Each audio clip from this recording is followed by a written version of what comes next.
Praise lord అండి అందరికీ. ఇదిగోని చూడండి, మన సొంత చెట్టు కాయలు ఏవి కోసుకున్నా అవి కొన్నైనా ఎన్నైనా మనకి ఎంత ఆనందాన్ని ఇస్తాయి కదా. God is so great. ఒక్కొక్క సీజన్లో ఒక్కొక్క ఫ్రూట్స్ మనకి ఇస్తూ ఉంటారు.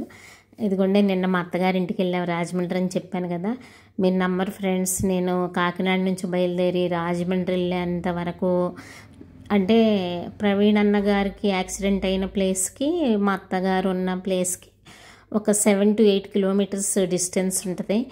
నాకైతే వెళ్ళాలని చాలా అనిపించింది, కానీ మా హస్బెండ్ నేను ఒక 2-3 రోజుల నుంచి బాగా అప్సెట్ అయిపోయాను. నువ్వు అక్కడికి వెళ్తే ఇంకా బాధపడతావు, ఆ జోన్ అంతా కొంచెం క్రిటికల్గా ఉందని వెళ్ళలేదు. అక్కడి నుంచి మా అత్తగారింటికి వెళ్ళాము. డే అంతా అక్కడే స్పెండ్ చేసాం. చెట్టు మామిడికాయలు చూడండి, ఒక్కొక్కటి ఎంత పెద్ద సైజులో ఉన్నాయి. మా హస్బెండ్ అయితే ఇలాగ గెడ తీసుకుని కొయ్యడం. ఇదివరకు అయితే చెట్లు ఎక్కేసేవాళ్ళు, ఇప్పుడు ఈ చెట్లు అయితే ఎక్కడానికి అవకాశం లేదు. కుర్చీ వేసుకొని గెడ వేసుకొని ఇలా కోస్తూ ఉన్నారు. మన చిన్నప్పుడు జ్ఞాపకాలు మీ అందరికి గుర్తొస్తున్నాయి కదా. మెళ్ళన్నీ ఇలాగ వాసిపోయాయండి మనకి చిన్నప్పుడు. అంటే ఏం తెలిసేది కాదు మనకి, చింతకాయలని చింతకాయలని ఏ కాయలు దొరుకుతాయి ఇలా గెడలు తీసుకొని రాళ్ళు తీసుకొని కొట్టేస్తూ ఉంటాం కదా. నేనైతే ఇలాంటివి ఏవి న్యాచురల్ ఫుడ్ అయినా అస్సలు నేను వదిలిపెట్టను.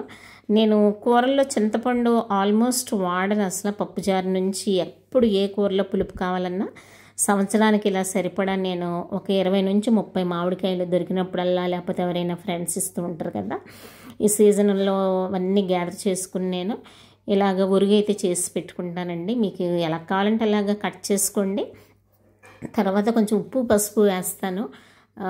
అవి రెండు కలిపిన తర్వాత బాగా వాటర్ వస్తుంది. దాన్ని కొంచెం స్క్వీజ్ చేసి ఒక ప్లాస్టిక్ కవర్లో నేను వాటిని ఆరపెడతానండి. ఇదిగోండి, ఇలా కవర్స్ ఎప్పుడు రెడీగా ఉంచుకుంటాను. ఒక ఎండ బాగుంటే ఒక 4-5 రోజులు కొంచెం పెళపెళమనేలాగా ఇవి ఎండితే సరిపోతుంది. మీకు మధ్యలో ఎప్పుడైనా కావాలంటే మళ్ళీ మీరు ఎండలో పెట్టుకోవచ్చు. ఇదంతా సంవత్సరం అంతా ఉంటుందండి. ఎండిపోయిన మామిడి ముక్కలు ఇంకా రుచిగా ఉంటాయి. చేపల కూర నుంచి ఏ పులుసు కూరలైనా, ఎండు చేపలైనా ఇందులో అయినా వేసి వండుకోవచ్చు. న్యాచురల్ ఫుడ్ ఎక్కువ తీసుకోవాలి. ఇందులో సాల్ట్ మరి ఎక్కువ వేయకపోయినా అవేమి మీకు పాడవు. మీకు ఒకవేళ ఏమైనా పాడవుతాయి అనుకుంటే మీరు అలాగా ఏదైనా పాలిథిన్ కవర్లో పెట్టి ఫ్రిడ్జ్లో పెట్టుకొని స్టోర్ చేసుకోండి. నేనైతే ఎప్పుడు బయట ఉంచేస్తాను. ఒక డబ్బాల్లో అయితే పెట్టేసుకుని, నేను ప్లాస్టిక్ డబ్బాల్లో నేను సంవత్సరం అంతా ఇవే వాడుకుంటాను.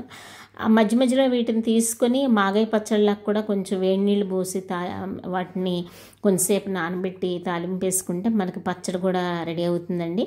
ఇలాగ మీరు న్యాచురల్ ఫుడ్ తినండి, ఎండలకి జాగ్రత్తగా ఉండండి.